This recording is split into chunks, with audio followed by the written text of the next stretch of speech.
Hello，大家好，我是特工11，欢迎来到新人玩具乐园。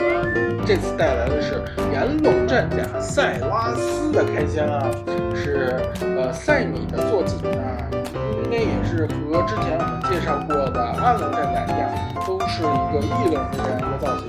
这套玩具呢，最有意思的就是两款形态的转换，从召唤形态变到恐龙形态啊。那话不多说，我们开拆。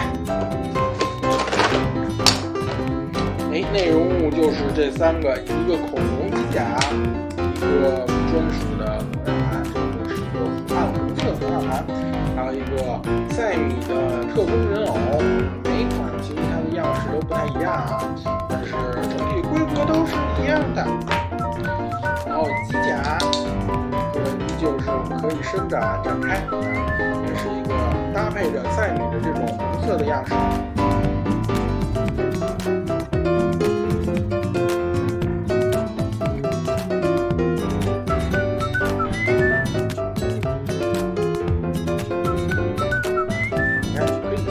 可以挂在手上，这种感觉很颠覆。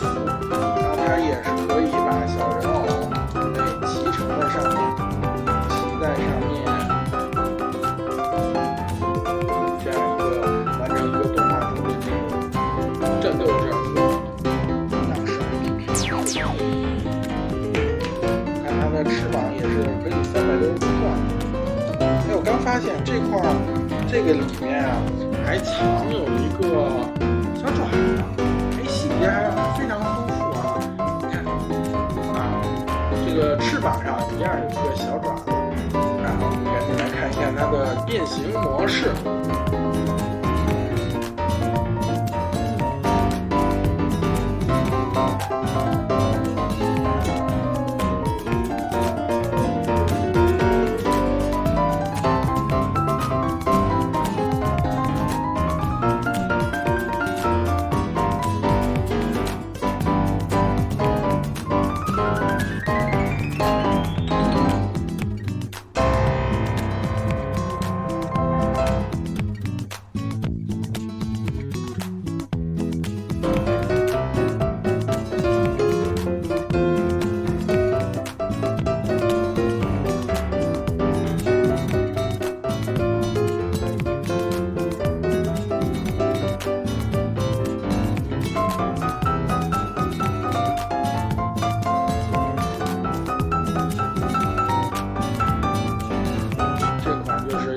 战甲塞拉斯啊，赛米的这个坐骑，变形成这个召唤形态之后也是很好看。